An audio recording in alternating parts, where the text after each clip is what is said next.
also work with seniors to preserve the culture. I was a speaker at TEDx Jalan Padungan, and also one of the, by far, the event that I joined is Borneo Craft Global last year. I'm a person who loves to put fun inside everything, but that is also something not good because sometimes I'm not taken seriously. But yeah, who don't love a bit of fun, right? So let me start by telling you a little bit of story. We grow up, we listen to stories and tales, and I love listening to them. And I'm still learning how to tell the stories. But it started in my university. My major was in events management, and it was just simply because I love fun. Because event is like you get to organize something, and you get to put something fun in the element, especially those events that have more than thousands of people. So that is why I get into events. And me and my friends, during the weekend, we will usually go to events to check out how is the setup, or how is the event carried out, just to learn from people. And there was one time we were at this craft event, and that craft event, there's a lot of booth. Some people even come from like as far as 6 hours away to the city to sell the products. But then it was quite sad to see, because at the booth, there was only sitting and like waiting for people to buy the products. And there were no like any interactive element with the buyer at that time. So being so thick faced and like so young at the time, I asked my friend, hey, do you think that they would teach us something if we ask? Then my friend said, yeah, why don't you just ask one of them? So we approached an auntie, and I say, auntie, can you teach us how to do something? So she looked around her table. There was a lot of craft displays, some made by her own, some she get from her friends, and she had to sell because they couldn't come to the city. And she said, okay, come, let's sit down. So this is me and my friend. We were sitting down on the floor of a shopping mall. The auntie was trying to teach us to weave something. That time, her word doesn't make any sense to me. She say, tekan satu, angkat tiga, tekan dua, angkat dua. It was like, what are we doing? It's so blurred, but we just follow what she say. And what took her usually 3 hours to complete, it took us more than 3 days. The first day I go, I did it halfway, I bring back because the mall is closing down at 10. So we bring back. Then the next morning I go to university, I bring it to my unit to finish it. Then I go to the mall again, then she teach me how to complete it. After the third day, it's finally completed. It's like you're going hiking, but this hike take you 3 days until you can see the summit. And that thing that she teach us that time, it was this, the thing on my hand. It was a pencil holder. Because that time she asked us, are you students? And me and my friends say, yeah, we are students. So she said, yeah, I will teach you how to make a pencil holder. And her word on the last day, when we finished it, she was like, yeah, now you can put your pencil in it. It was like really heartwarming and also very surprising, because as someone who we never met before, but so openly teach us what she knows. So there was during my university days. So me and my friend have this idea, hey, this is something that we can do. We can maybe pitch this to our university to do a workshop. We work with artisans, and then youth will try to learn our heritage, but it was stopped there because we don't have any budget to rent any place, and it was not really something people would likely pick up, because craft, but to be honest, it's not something like fabulous, like tech or AI, but it's something that you have to do with your hands. So it was let die. So me and my friends graduated.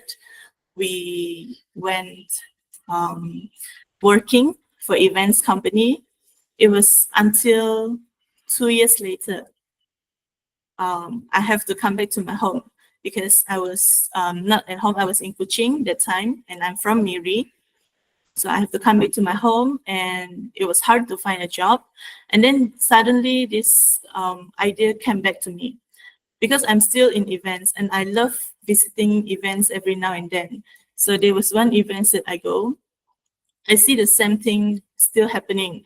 People selling crafts. There was not much of interactions, and it was so sayang lah. Yeah, the knowledge that the older generation have is not passed down to the younger generation. So I tried to pick up the idea again. Being just coming back from somewhere to my city, I don't have any friends here. All my friends are in Kuching. All I have here are my families. So I just try my luck, go and reach out to different artisans to see like, hey, I have this idea of doing a workshop. Do you want to like collaborate with me? Because I have the skills of organizing mini workshops in events. I know how to like design posters. I can like manage the participants, but I don't have the know-how of how to do craft. But I'm interested. After asking a few people, it was not successful, because who am I, right? They are like, oh, who is this person? Like, who is this girl trying to ask us to teach people? Is it like a scam or something? But it was up until I met with one person, and let me tell you, it only takes one person who believes in what you believe in, then magics happen. So that one person agree, one of the artisans agree. So without delaying anything, I create a Facebook page. I design the poster. I do the Google form, like easy stuff. I posted it out. I use Facebook ads at the time to help me boost the page. So luckily, ad people show up. No, ad people register. So on the day, we prepare the setting. This was a room that I found in my city. They only rented it for 5 ringgit an hour. So I was like, oh, what a deal. So I ran this room for 2 hours. Then I set up the place with the supplies that the artisans gave me. The plates that you saw, I take from my home to save cost. It was just the first time, so we don't know like if people will actually show up or not. But to our surprise, at people who register, they actually show up and they learn how to make a pair of earrings at the time. So through that, I was quite surprised, because like, oh, actually there are people who are interested, and there are people who are willing to pay to learn crafts. And one of the participants even drove as far as 40 minutes away just to come to that class and learn. It really touches me at that time. And the artisan was also very surprised, because previously she only make at home and sell at events or booths, but she never conduct any workshop before. So she was quite happy with the turnout. And I took photos and I posted it on Facebook. And that is also the power of good photo taking. So after that, a lot more people start to know us, know about Landik, that we are having these workshops. So from 8 people, the next one that we organize, we have up to 20 people who join our workshops. And then we took photos again. This was in the library hall. We rented the hall because the room that was previously cannot fit up to 20 people. So we have to find a larger venue. We still rent on an hourly basis. So from there, people start to recognize us, and they invite us to be part of the events, to give them like a cultural element to the event. For example, for the delegates to learn how to weave or learn how to do beading, and I bring my artisans along. So from there, we got invited to a few different events. One of it is World Tourism Day in 2023. And also our local library hosts a biannual festival, Sarawakiana, if you ever heard of it. So they will pay us, and we'll conduct the workshop to public.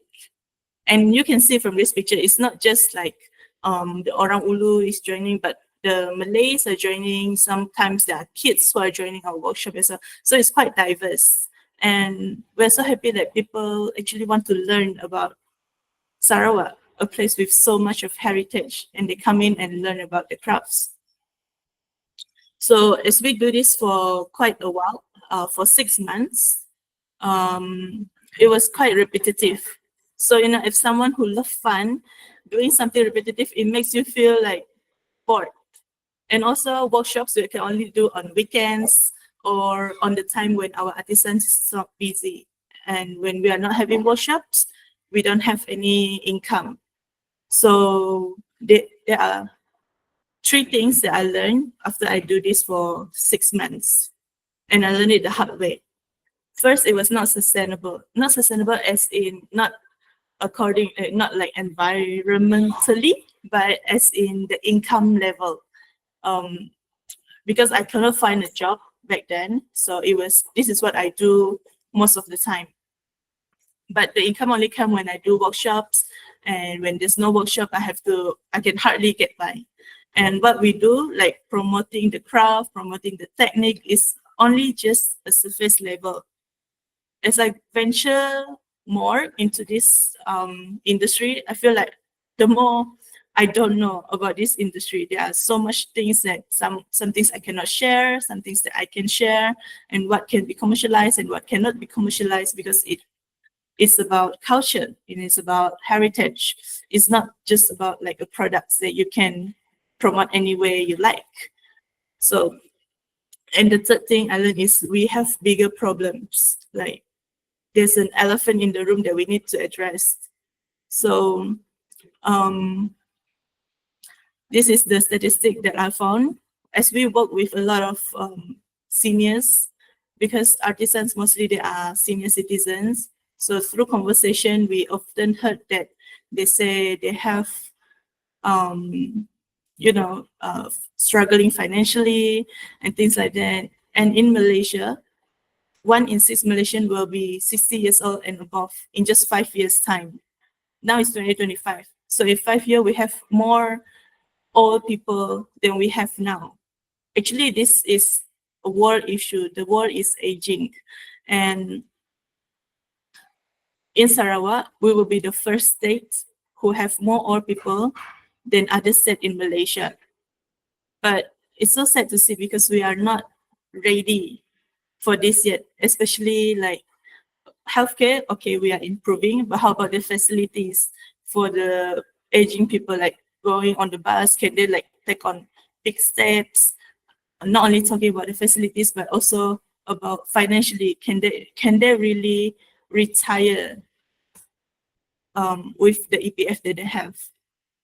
There were a lot of news showing that most of the Malaysians actually cannot retire by the age of 60 because they don't have enough to pay for themselves for the rest of their life. And there's one research by My Aging. I talked to one of them, and she said that most of the people, they will use up their retirement in just 2 years after they retire. So what are they going to use for the rest of their life? Because now we are getting better at healthcare. People are living longer than their like research shows. Like for example, our previous prime minister, now he's 100 years old and his wife 99 years old. So people are living longer, but then they have this problem of poverty after retirement. So that was the bigger picture that I saw from doing the workshop and also from talking to more older generation. So then I realized that this is not something to be just a hobby anymore. It's just not about craft anymore. It's more about livelihood. It's about sustainability and it's about people. So I talked to my friends, and my friend who have the same idea as me in university, and we decided that it's time to get serious with this thing, because it's not just to mind per se. So we want to get serious, and we register ourselves as a company, and we register with Social Enterprise Malaysia, so that we can learn more about how to collectively bring something to the table for this issue. So let me tell you a stories about Auntie Saribi, the lady in the picture. She's a retiree. She retired almost 3 years ago, and she have a deep love for sewing. So sometimes I will find her to sew, alter some cloth if it's too big or too small or too long. Then I will find her. And this one day, I was talking to her about what I have in mind, about the issues that I have in mind. And then she was also a person who loved our craft as well. So she has been working with a lot of our sarong textiles, and we were talking about it. Then one idea comes to mind. Why don't we make something from the sarong, and then we have to sell it?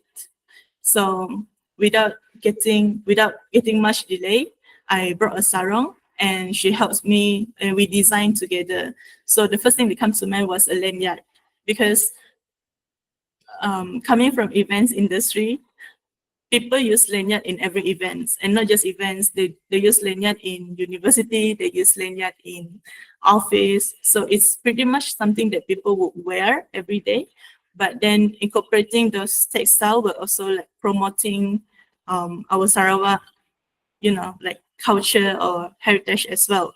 But we want to make it practical, because there are a lot of instances where the lanyard are like too long for someone who is very petite, or for someone who is like quite bigger size like me. The lanyard are like short, very short, like hanging. So we want to make it something that is adjustable. So we spend the whole day trying to think of how can we come up with something practical and suits everyone. We use this room by another friend of ours. They have all the facilities there, the iron board, the sewing machine. So we pinjam that room and we try to do something. And by the end of the day, we come up with our first product. Unfortunately, I lost the photo, but I will show you the other products that we come up with. So these are the products that we come up with. The lanyards that you can see on the bottom left, on the second picture on the bottom left, are the lanyards that we come up with first. Then we go into the card holders. Then people starts to know that we do this stuff because we talk about it. So they want to put the logos on it. We also do embroidery as well. Then we do key holders and stuff like that. So while we are in this like product creation phase, why we go into product is because when we do products, we can keep them and we can sell them in bulk. So that will contribute to the income of the seniors that are with us. So that is why we go into product, but still not going too far away from crafts, because we still want to promote our craft. While all of this is going on, of course, our workshop are still carry on as well. So workshop are usually done on the weekends, and on weekday when we don't have any workshop because people are working, we will be at the back end making products, ironing clothes, and doing R&D and stuff like that. So I didn't come to this far with a business background. I'm not someone who know how to sell things. I'm not someone who can like tell you about product market fit or like business model and so forth. But because we make a promise to ourselves that we want to take this seriously, I start to take course, I start to join program for pitching, and I start to know more people in the entrepreneur scene. So I brought this idea with me, not just to pitch, like to get some grant or funding. Of course, that is something that is useful, but it's also to let more people know that, okay, this issue is pressing. Like in Sarawak, 2028, we will have more aging population in just 3 years' time. What can we do? So when I talk this out to people, I want them to think of something that, hey, maybe I can contribute this to the issue that are coming up in Sarawak. It's not all fun and game, but this is like a serious issue. Everyone have their nato, everyone have their nene or like uncle or auntie going into like retirement, but it's sad to see that they cannot sustain. They still have to like go out to jual kue. Sometimes they have to harvest some vegetable to jual, which can be very dangerous if they go out alone.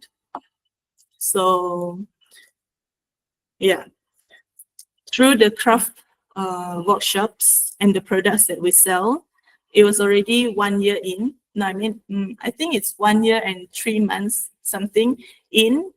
Then from all the money that we gather, we managed to open a studio. So previously we used to sewa, we used to rent from places, right? The rooms like 5 ringgit per hour, or like use the libraries to do our workshops. Now we have our own space to do all of that. And actually I'm talking to you as I'm sitting in this space right now.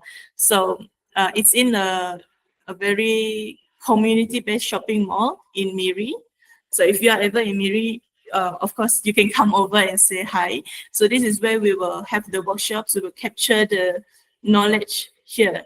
Like people will come here and all we talk about is like crafts. The conversation here flows very smoothly because the place is designed with a lot of craft elements. So when people come here, they will talk about, oh, my family ever do this, my auntie ever do this, and things like that. And remember Auntie Saribi, the one that I told you about? Yeah, she's still around after almost 1 year. She's still around with us, and she's the one in the picture at the bottom row. And now we have more seniors joining us. We have more seniors community coming in and say, oh, we want to sew something, because some of them have to jaga their cucu at home, but they have so many time and they also want to earn some income. So they come here and we give them the materials.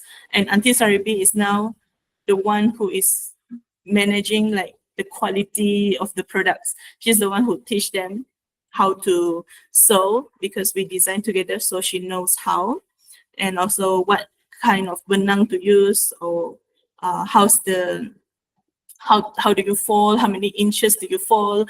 Those are the things that she now tells our community to do. And now looking back at this picture, it gives me so much emotions because it's just like, wow, we have come like 2 years, almost 2 years in this journey, and how we transition from a normal hobby kind of activity to become something that is quite serious. And we are producing products to be sold. And these are some of the products that we sell. We have corporate clients as well. They buy in bulk because they want to give to the events. Or one of the clients, they oftentimes go out to do expos, like in Germany, in Singapore, in Taiwan. They will bring our products because it carry the identity, and it also support the community of seniors that we have. So for now, we only have textiles, but recently we won. Not one per se, but we received funding from SDEC and Yayasan Hasana. So we managed to open up a program called Roots. So we will work with all the artisans that we have now. They will teach more younger generation, youths like me, like all of you, and also seniors, to how to make craft and how to innovate into something better. For example, like something that I have on this table is, this is one of the things that beats, but how can you make into something like a lanyard? Or, you know, we will start the program soon in July until September, but yeah, next year you will be able to see our products if you follow us on our social media. So over all of this journey, this is what I learned. Crafts is not just pretty things, but it is also a tool. A tool in how? In 3 ways. Craft is the one that bridge generations. So a lot of people going into mixed marriages. For example, I am a Chinese Kayan. My great grandmother was a Kayan, but I don't grow up knowing anyone from that Kayan side of the family. It kind of lost. So after that, now I'm slowly learning back about my heritage, And sometimes when I was small, when I was young, I used to see my grandpa wearing a um, very special kind of hat. But now I learned that, oh, actually it's the Kayan people hat. So I'm slowly learning it, and craft is actually a tool for you to recognize. For example, when you're wearing something, when we go to events, they'll be like, oh, you must be Sarawakians because you're wearing our beads. So it gives us an identity. And identity usually ties to security because you feel like, oh, there's someone I know from Sarawak is here. So I feel like more safe. For example, something that easy for use would be like something maybe that I'm wearing the beads with yellow, black, and red color. Then the conversation will be more easier. You'll be like, oh, someone from home is here. Although maybe you're from Miri and she's from Kuching, but still we are from Sarawak, right? And also, crafts create purpose. It is not only just a thing, but also a thing that can help in many ways, like how the crafts making into products, everyday use products, it can be a source of economic empowerment to the people. Practical stuff like they use for like baskets and things like that. It creates more purpose in the person. And the last one is craft as continuity. So what I meant with this is that oftentimes we hear stories or we hear pantang or anything, but we don't know about, we can't really imagine it until we see the thing itself. For example, like kain puak. For example, kain puak kumbu is such a sacred clothes. If we just tell stories about, oh, how in the olden days there used to be a cloth, there was used to this and this and this, we can hardly imagine it. But when we have that tangible thing that is present to us, okay, it's red in color, it's usually like how long and how big, then we have this idea. Oh, okay, so that's why it can be used for this, that's why it can be used for that. And also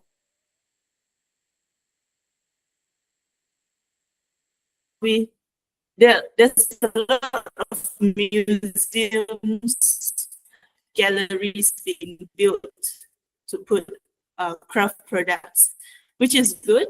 I cannot deny there so that people can see it or people from outside can see it. But if we think back, where do the craft sleeps at night?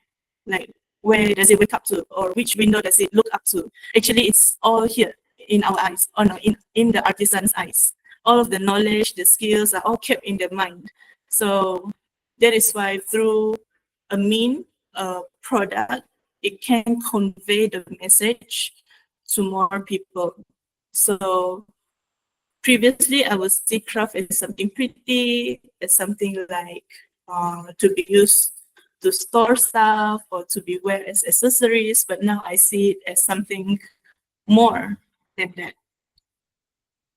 So I'm almost at the end of my slides. I have shared stories, but I have not like.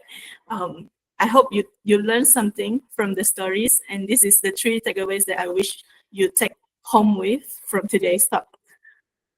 The first is you figure out as you go. Coming from someone, not from the business perspective, it's okay if you don't know how to reply to your client, or if it's okay if your client marah you or anything. You just have to go with the flow and talk to people, talk to them nicely, and maybe sometimes they will be the one who educate you. Oh, okay, you should do like this and stuff like that.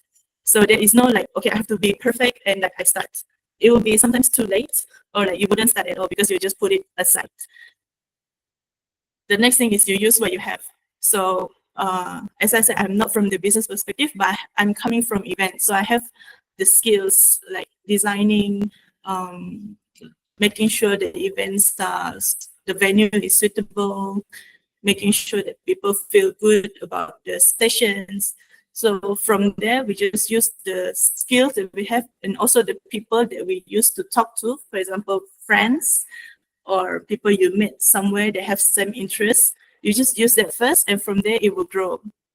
It will grow in terms of your knowledge, it will grow your network, and more.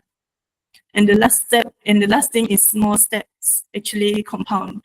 Although you feel like you're doing one thing today, like one workshop today, but when you look back 5 months later, oh, you actually do 5 workshops already. For example, this seminar is already 15. Is it, Grace? I so sorry, but it's, yeah. So Yeah, 15, yes. it adds up. So yeah, don't how to say, don't memandang remeh lah. Don't look at small things as small things, but it's something that can be something big, and you learn as you go. I don't have much knowledge about craft before, but now I talk to more people and they tell me stories, and I can tell you more about what I know compared to me 2 years ago. Now, this is the hard part. Yes, it's hard. It's been 2 years, and it's there was a lot of time when I feel like I want to give up, because I'm 26, almost 27. This is, we call it quarter life crisis. I think, because some of my friends are getting married, some of them can afford a house because they work. Since they graduated, they have stable income. But me, I'm still here. I'm still here, like, don't know what am I doing. Sometimes there are orders, sometimes there are no orders. Sometimes I have to think, how can I pay the senior citizens? And oftentimes, when I have that thought, Miri is a place near the beach. So I will drive up to the beach and just let the noise of the wave like cancel out the little noises I have in my mind. So there was one day I was sitting by the beach and I was thinking, why, like, what if I just give up? What if I just like stop and just go back to work and earn a stable income? Then maybe I can buy a house or afford to pay for my car on time every month. But then I think back, if I stop, what happens to the people that have been following my journey? There are people, when I give my talk, they were standing by the sideline and like clapping for me. Or when I go for booth, when the products were sold, they are like cheering, oh, wow, you make sales, and things like that. So those are the people who keep me going. And of course, the community that have grew from one people to now we have more. So this is my last slide. And I want you to take it back and think, how can you, being yourself, make a change in this world? Not saying that you have to go into like the craft scene, but like, for example, you're in banking or in education and you care about something deeply, let's say environmental or about people or about pets or anything. How can you like make simple changes? Because at the end of the day, everyone wants to leave something when they leave the world, right? Like, there's one talk that it is in my mind. It says that people don't remember how busy you are. People don't remember how many accomplishments you have, but they remember how you make them feel. And that is one thing that I always carry with myself. I don't look at achievements and all that, but I want to make the people that I encounter with feels good or like feel something. Yeah. So that is the end of my slide. It has been almost 40 minutes. Thank you so much for listening. And if you have any question, please do drop it in the comments. No worries, no worries. All good, all good. We were having a great sharing session. Thank you so much for the insightful presentation. So we'll now have a short Q&A session. So of course, if any of you guys have any questions, please feel free to type into the chat, and Mandy will answer it for us. But perhaps maybe if I would start on first. So since you're talking about the workshops and all that, so I think the response has been quite good, but any other thing you can share, like how were they reacting at first, the young and old participants in your programs? Yeah. So at first there were a lot of good comments. Because so sorry. Because people like they feel that they don't have this opportunity to learn before, and it's like when there are events by the craft council, of course there are demos and interactive session, but not much that they can really interact with the artisans. And the artisans sometimes it's not that they don't want to share, but they feel like adakah orang mau dengar about craft. So there was like a question mark on both sides, but when there is a bridge that connects both, they feel like, oh, actually this is doable. Of course, we do face backlash from now and then. We're not perfect. Like for example, the first workshop that I just suka hati use any cloth, the plates also I bring from home. It's not really like standard lah. But now, doing it for 2 years, I know what I need to prepare before the talk, so I can more prepare. Yeah. Yeah, so you're improving as you go on lah. Yeah. Yeah. Okay. All right. So another actually question, since you've been talking about stories and all that, right? And it's been quite a few years already. So maybe what's your vision for Landik in the coming few years? Any upcoming projects or partnerships that you're excited about? Yeah, the one that I shared, the program Roots, where we will come up with more products.